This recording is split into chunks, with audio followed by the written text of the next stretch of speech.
Welcome to ज्ञान सेतु। तो जैसे कि आप जानते हैं हम लोग लुसेंट के संपूर्ण भौतिक विज्ञान को यहाँ पर पढ़ना शुरू किए थे। इस कड़ी में हमने अध्याय 7 तक पूरी तरह से कंप्लीट कर लिया। आज की ये लेक्चर अध्याय 8 है। हम यहाँ पर श्यानता को पढ़ेंगे, विस्कोसिटी को पढ़ेंगे। टोटल लेक्चर की बात करते हैं तो 19 नंबर की लेक्चर है। पिछले की 18 लेक्चर अगर आप लोगों ने नहीं देखी है तो जा कर के देख सकते हैं, वो पूरी प्लेलिस्ट में अपडेट कर दी गई है। चलिए हम शुरू करते हैं अपने श्यानता चैप्टर को। हाँ जी, तो यहाँ पर ध्यान देंगे, हम आ चुके अपने चैप्टर नंबर 8वें की तरफ, श्यानता। सुनेंगे सबसे पहले श्यान बल। श्यान बल होता क्या है? किसी द्रव या गैस को दो क्रमागत परतों के बीच उनकी आपेक्षिक गति का विरोध करने वाले घर्षण बल को ही श्यान बल कहते हैं। कोई भी दो यहाँ पर वस्तु है, अब तो कोई भी दो वस्तु है तो उनके बीच एक आपेक्षिक गति कर लग रही है जो दोनों क्रमागत परतों के बीच में घर्षण बल का कार्य कर रही है, तो उसी को श्यान बल कहते हैं। ठीक, तो श्यान बल क्या होता है? कोई भी दो वस्तु के बीच में जो घर्षण बल कार्य करती है उसी घर्षण बल को हम क्या बोलते हैं? श्यान बल कहते हैं। लेकिन बात आती है श्यानता क्या है? तो श्यानता, ये विस्कोसिटी, तरल का वह गुण है, लिक्विड पदार्थ का वह गुण है जिसके कारण तरल की विभिन्न परतों के मध्य आपेक्षिक गति का विरोध होता है, उसी को श्यानता कहते हैं। जैसे उदाहरण के लिए आप शहद देखे होंगे, हनी। अब हनी के बारे में क्या है, तो यदि हनी को आप हाथ पर रख करके उसको गिराइएगा तो वो जल्दी गिरेगा नहीं, मतलब उसकी परतें एक दूसरे को एकदम चिपका कर रखेंगी और वो ऐसे धीरे धीरे करके गिरता है, तो उसी का श्यानता उसको बोलते हैं। ठीक, थोड़ा सा और आगे आपको समझ में आएगा, वेट करेंगे। श्यानता केवल द्रव तथा गैसों का ही गुण होता है। द्रव में श्यानता अणुओं के मध्य लगने वाले सहसंजक बलों के कारण होती है और द्रव का अनुभार बढ़ने से उसकी श्यानता भी बढ़ती है। गैसों में श्यानता इसकी एक परत से दूसरी परत में अणुओं के स्थानांतरण के कारण होती है। इसके बाद गैसों में श्यानता द्रव की तुलना में बहुत कम होती है और ठोसों में श्यानता नामक कोई चीज़ नहीं होती है। आपको पूरी चीज़ समझ में आएगी, वेट करेंगे, थोड़ा सा बेसिक चीज़ें हैं, सुनते रहिए। एक आदर्श तरल की श्यानता शून्य होती है और ताप बढ़ने पर द्रव की श्यानता घट जाती है, परंतु गैसों की बढ़ जाती है। अब सुनेंगे आप,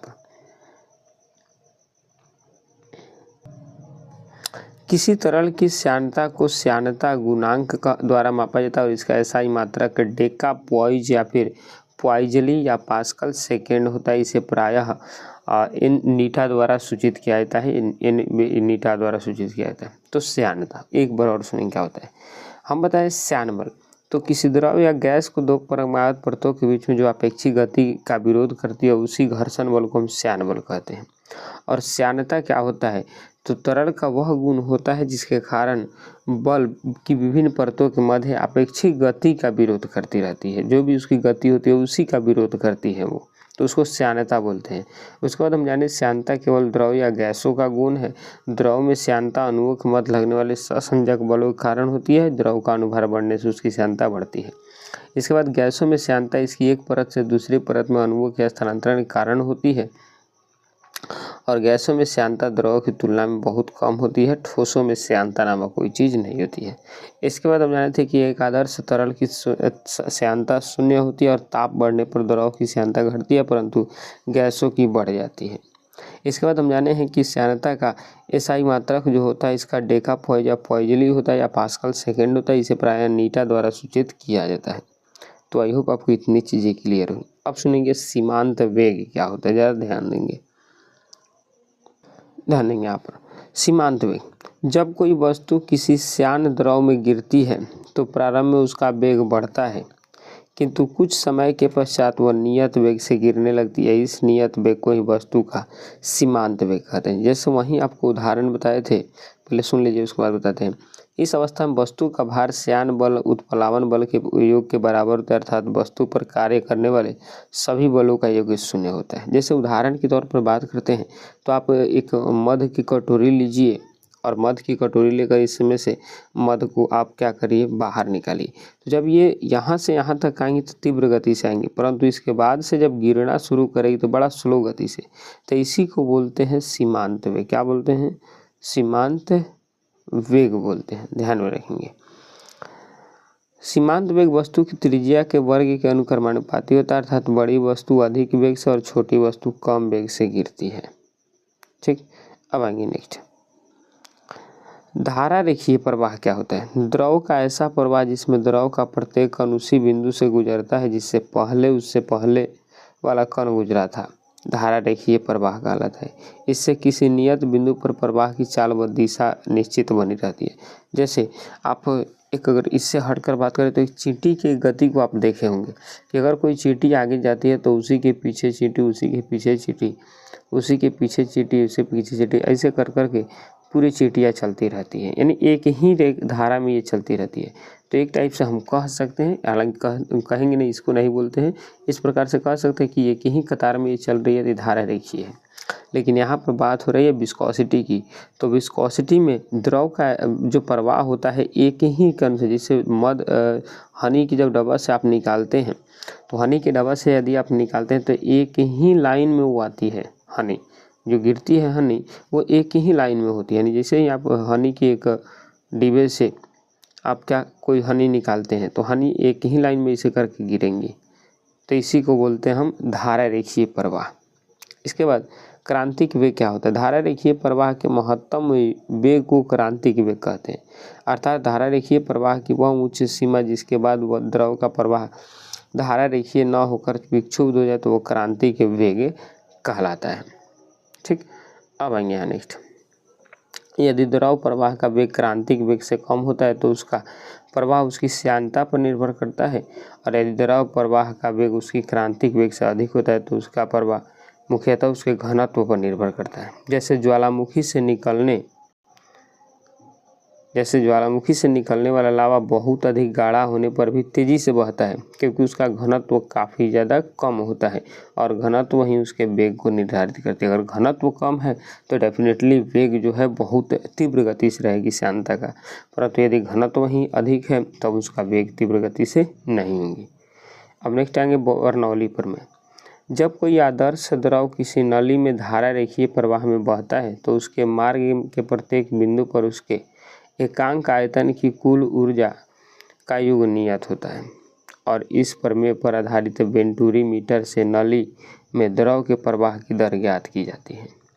और बर्नौली प्रमेय के अनुसार गतिज ऊर्जा के बढ़ने से दाब घटता है तथा गतिज ऊर्जा घटने से दाब बढ़ता है, और बर्नौली प्रमेय ऊर्जा संरक्षण के सिद्धांत पर कार्य करता है। बस इतना ही बात था, ये थोड़ा सा भी टॉप लेवल का था, बट कोई ना, एक दो बार पढ़िएगा आप चीज़ें समझ में आए। अब आइए इसके ऊपर क्वेश्चन कुछ लगा लेते हैं, उससे और आपको चैप्टर क्लियर हो जाएंगे।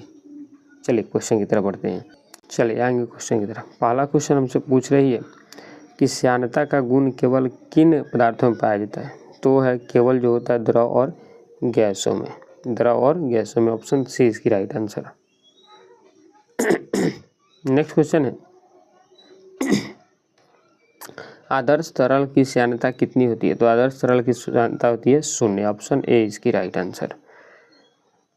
और नेक्स्ट क्वेश्चन है ताप बढ़ने पर द्रव की श्यानता पर क्या प्रभाव पड़ता है? तो ताप बढ़ने पर द्रव की श्यानता घट जाती है, तो ऑप्शन बी इसकी राइट आंसर होंगी। और नेक्स्ट क्वेश्चन है ताप बढ़ने पर गैसों की श्यानता पर क्या प्रभाव पड़ते हैं? तो ताप बढ़ने पर गैसों की श्यानता क्या होती है? बढ़ जाती है, ऑप्शन बी इसकी राइट आंसर होंगी। नेक्स्ट क्वेश्चन है श्यानता गुणांक का एसआई मात्रक क्या होता है? तो श्यानता गुणांक का एसआई मात्रक डेका पॉइज या पास्कल सेकेंड होता है, ऑप्शन सी इसकी राइट आंसर होता है। और नेक्स्ट क्वेश्चन है कि श्यानता गुणांक का सबसे प्रचलित मात्रक पॉइज है, एक डेका पॉइज कितने पॉइज के बराबर होता है? तो इसको इम्पोर्टेंट करके रखेंगे। एक डेका पॉइज जो होता है वो आपकी 10 डेका पॉइज के बराबर होता है, ऑप्शन सी इसकी राइट आंसर होंगी।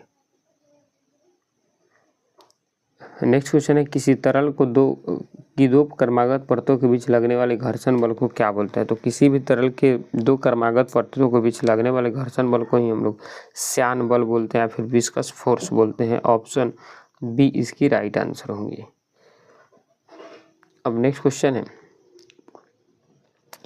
तरल का वह गुण जिसके कारण वह अपनी विभिन्न परतों के बीच होने वाली अपेक्षिक गति का विरोध करता है क्या कहलाता है? तो श्यानता कहलाता है। क्या कहलाता है? श्यानता, ऑप्शन सी इसकी राइट आंसर होंगी। नेक्स्ट क्वेश्चन है धारा रेखीय प्रवाह के महत्तम वेग को क्या बोलते हैं? तो उस महत्तम वेग को बोलते हैं क्रांतिक वेग, क्रिटिकल वेलोसिटी। ऑप्शन बी इसकी राइट आंसर होंगी।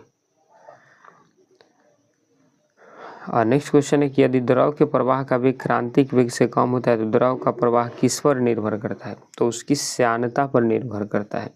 ऑप्शन ए इसकी राइट आंसर होंगी। नेक्स्ट क्वेश्चन है कि यदि द्रव के प्रवाह का वेग क्रांतिक वेग से अधिक होता है तो द्रव का प्रवाह किस पर निर्भर करता है? तो द्रव का प्रवाह जो निर्भर करता है उसके घनत्व पर। किस पर निर्भर करता है? उसके घनत्व पर। ऑप्शन बी इसकी राइट आंसर होगी। नेक्स्ट क्वेश्चन है स्टोक्स का नियम किससे संबंधित है? तो स्टोक्स का नियम श्यानता से संबंधित है। किससे संबंधित है? श्यानता। ऑप्शन बी इसकी राइट आंसर होगी। नेक्स्ट क्वेश्चन है जब कोई वस्तु किसी श्यान द्रव में गिरती है तो प्रारंभ में उसका वेग बढ़ता है लेकिन बाद में वह एक नियत वेग से गिरने लगती है। इस नियत वेग को क्या बोलते हैं? इस नियत वेग को बोलते हैं सीमांत वेग। ऑप्शन बी इसकी राइट आंसर होंगी। नेक्स्ट क्वेश्चन है सीमांत वेग की अवस्था में वस्तु का त्वरण कितना होता है? तो सीमांत वेग की अवस्था में वस्तु का त्वरण होता है 0। वस्तु का त्वरण क्या होता है? 0। ऑप्शन सी इसकी राइट आंसर होंगी। और नेक्स्ट क्वेश्चन है बादलों के कण वायुमंडल में धीरे धीरे क्यों तैरते रहते हैं? तो हवा की श्यानता के कारण वायुमंडल के कण तैरते रहते हैं। ऑप्शन बी इसकी राइट आंसर हो जाएंगी। और नेक्स्ट क्वेश्चन है सीमांत वेग वस्तु की त्रिज्या के साथ किस प्रकार से संबंधित है? तो ये जो होता है आपकी वेग, और थोड़ा सा ऑप्शन इसमें क्लियर नहीं है बट इस क्वेश्चन को छोड़ देते हैं हम, इसमें ऑप्शन थोड़ा क्लियर नहीं है, ठीक, ध्यान में रखेंगे। नेक्स्ट क्वेश्चन है पानी की तुलना में शहद को हिलाना या डालना कठिन होता है क्योंकि उसका श्यानता जो है काफ़ी अधिक होती है। यानी शहद की श्यानता पानी से काफ़ी ज़्यादा अधिक होती है। पानी को तो हम किसी में गिरा सकते हैं परंतु शहद को गिराना थोड़ा सा कठिन होता है क्योंकि श्यानता ज़्यादा है। नेक्स्ट क्वेश्चन है कि क्या ठोस पदार्थों में श्यानता गुणांक पाया जाता है? तो आंसर होगा नहीं, ठोस पदार्थों में श्यानता गुणांक नहीं पाया जाता है। नेक्स्ट क्वेश्चन है बीमीय सूत्र के अनुसार श्यानता गुणांक की बीमा क्या है? अच्छा, इसको तो आप ऐसे एज इट इज याद रखेंगे कि ml-1 t-1 होता है, ये आप याद रखेंगे इसको, ठीक। तो इसका राइट आंसर बी हो जाएगा। नेक्स्ट क्वेश्चन है कि रेनॉल्ड्स नंबर का उपयोग किसके निर्धारण में किया जाता है? तो रेनॉल्ड्स नंबर का उपयोग द्रव के प्रवाह की प्रकृति जानने में किया जाता है। ऑप्शन बी इसकी राइट आंसर होती है, ठीक। अब आएंगे नेक्स्ट क्वेश्चन। अच्छा, यहाँ पर क्वेश्चन खत्म हुई आपकी, तो यहाँ पर आपका चैप्टर जो था वो पूरी तरह से कंप्लीट हुआ। थोड़ा सा इसमें प्रॉब्लम आई होगी बट कोई ना, 1-2 बार पढ़िएगा, क्वेश्चन यहाँ से बन जाएगा। एक क्वेश्चन मात्र पूछती है कि शायद वाला जो क्वेश्चन वही, बस यहाँ से और कोई क्वेश्चन नहीं पूछती है। तो मिलते हैं हम अपने नेक्स्ट चैप्टर की में, तब तक के लिए जय हिंद, जय भारत।